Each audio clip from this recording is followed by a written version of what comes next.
उगले हे असे एक डायनामिक कपल आहे की त्यांनी 2 वर्षामध्ये फाउंडर प्लॅटिनम अचीव केलं आणि ज्या वर्षी त्यांनी फाउंडर प्लॅटिनमशिप अचीव केली त्या वर्षी त्यांचं वार्षिक उत्पन्न 27 लाख रुपये.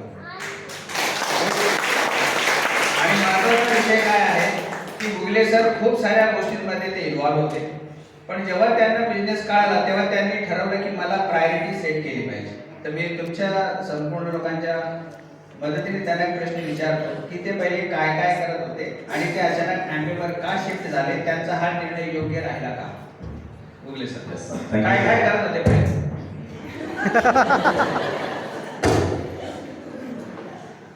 वेटरनरी डॉक्टर, एक modular kitchen, 2 Sudarshan solar, 3 Sudarshan हे आपला सोलर लाईट, 4 गौतमी आटा चक्कीचे ग्राहक, 5 LIC, 6 योग अँड नॅचरोपॅथ कन्सल्टंट, 7 आणि त्याच्यानंतर अजून होम अप्लायन्सेसचं दुकान अजून दुकान राईट. अशी 8 पेक्षाही जास्त. अजून काय काय होतं त्याच्यामध्ये? अजून नसाका वॉटर प्युरिफायरचा डीलर, त्याच्यानंतर नटराज आटा चक्कीचा डीलर, त्याच्यानंतर बजाजचा डीलर, त्याच्यानंतर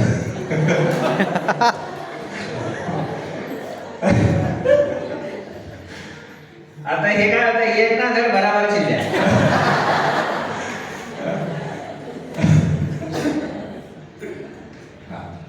मग तुम्हाला ॲम्बेत असं काय दिसतं एवढं सगळं करत असताना सुद्धा? तर खरं सांगू का, तर मी ॲम्वे जॉईन जे करायला घेतलं होतं याचं एकच कारण होतं की अलगड सरांनी आमच्या दुकानाचं अजून एक राहिलं, खूप साऱ्या कंपनीला ट्रेनिंग देत होतो. हां, ट्रेनर होतो मी कंपन्यांचा बऱ्याच साऱ्या. तर अलगड सर त्यावेळेस आमच्या दुकानाच्या जवळ गाडी लावून गेली, तर मी नेमकं ते योगायोगाने त्या दिवशी कधी विचारत नव्हतो, पण तृप्तीला विचारलं की गाडी कोणाची, म्हणजे अलगड सरांची. जर आता त्या कोपऱ्याला आले कशा आहे कोपऱ्याला गाडी लावली, हा माझा सरळ सरळ प्रश्न होता. ती म्हणजे कुठल्या तरी मीटिंगला गेलो की शिक्षक आणि मीटिंग 100% मार्केटिंग. तर ते आले की त्याच्यानंतर तू फक्त एकच सांग, आपल्याला काही करायचं नाही, ती येणारच तुला विचारणार, जेवढं एकदम कॉन्फिडेंटली सांगितलं होतं.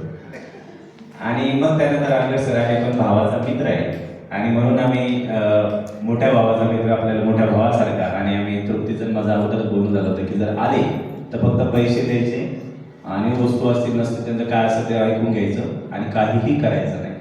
परंतु ज्यावेळेस मी प्लॅन बघितला तर त्यांनी एकदम मास्टर स्ट्रोक मारला. बिंदार सर प्लॅन दाखवायला आलेले होते आणि ज्यावेळेस ते प्लॅन दाखवायला त्यावेळेस बघितलं, मी म्हटले अलगड सर, ते गेल्यानंतर म्हटलं तृप्तीला, अलगड सर शिक्षक आहे, हे सांगत होते आलेले ते शिक्षक आहे, काय वाट्या लोट्या इकडे तिकडे काळे तांदूळ पांढरे तांदूळ.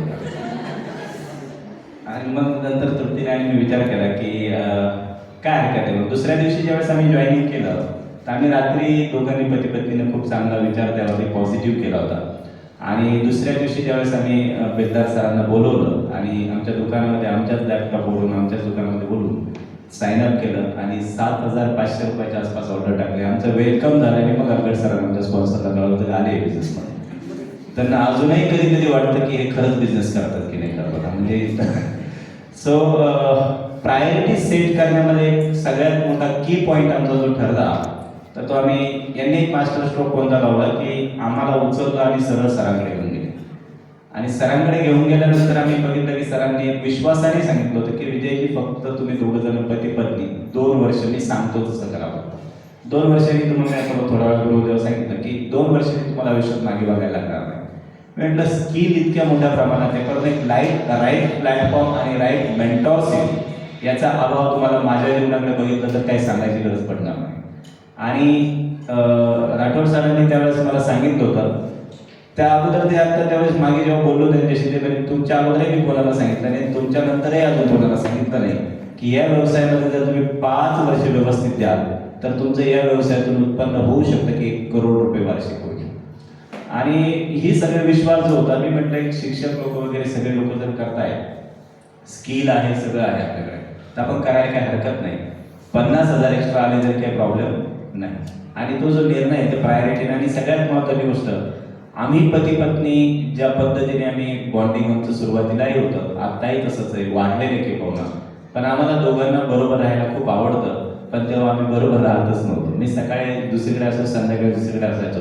आणि माझ्यापेक्षाही हा बिझनेस स्ट्रॉंग करण्यामध्ये सगळ्यात मोठा निर्णय त्रुटीचा आहे.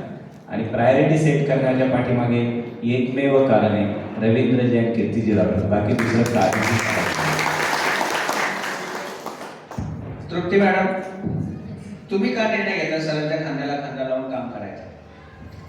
सर 2009 मध्ये आमचं लग्न झालं आणि 2021 पर्यंत सरांची आणि माझी जर्नी मला खूप वाटायचं सरांनी माझ्यासोबत राहावं, पण ऍक्टिव्ह इन्कम म्हणतो ना, पैसा घरात येईल त्याच वेळेस सकाळ संध्याकाळचं अन्न शिजेल असं सरांचा जॉब, जो वेटरनरी डॉक्टर. बाकीचं तर तुम्हाला सगळं माहितीच आहे. पण 2009 ते 2021 सरांची माझी स्टोरी अशी होती, मैं यहाँ तू वहाँ जिंदगी है कहा. माहितीच नव्हतं, कारण सरांचा टायमिंगच नव्हता. बऱ्याच वेळा असं झालंय ना की सरांनी मला फोन केला की तुमचे आपल्याला बाहेर जायचंय, जेवायला जायचंय, बाहेर फिरायला जायचंय, कुठेही, तर तू तयार राहा, मी घरी आलो की आपण लगेच बाहेर निघणार आहे. पण जेव्हा मी गाडीवर बसणार आणि सरांना लगेच कॉल येणार की डॉक्टर साहेब अर्जंट आहे, डिलिव्हरीची केस आहे किंवा मग काही ट्रीटमेंटची केस आहे, सरांना त्या ठिकाणी मला उतरावं लागायचं आणि सरांना त्या ठिकाणी बॅग कंटेनर घेऊन निघून जावं लागायचं. आणि खरं सांगायचं त्यावेळेस मला राग येऊनही काहीच उपयोग नव्हता, कारण ऍक्टिव्ह इन्कम त्यावेळेस खूप महत्त्वाचा होता. आणि ज्यावेळेस मी या बिझनेसमध्ये आले ना, तर त्यावेळेस मला या बिझनेसमध्ये लिगसी लक्षात आली. जेव्हा मला कळालं, आणि एक आई म्हणून, एक वडील म्हणून आपल्याला नेहमी वाटत असतं की, आणि आपण नेहमी मुलांचाच विचार करत असतो, मग तो मुलगा असो किंवा मुलगी असो, त्यांच्यासाठी सगळं. एखाद्या ठिकाणी सत्यनारायणाचा प्रसाद जरी आणायचा असेल ना, आपण तो तिथेच नाही खात, आपण तो लेकरांसाठी घरी घेऊन येत असतो.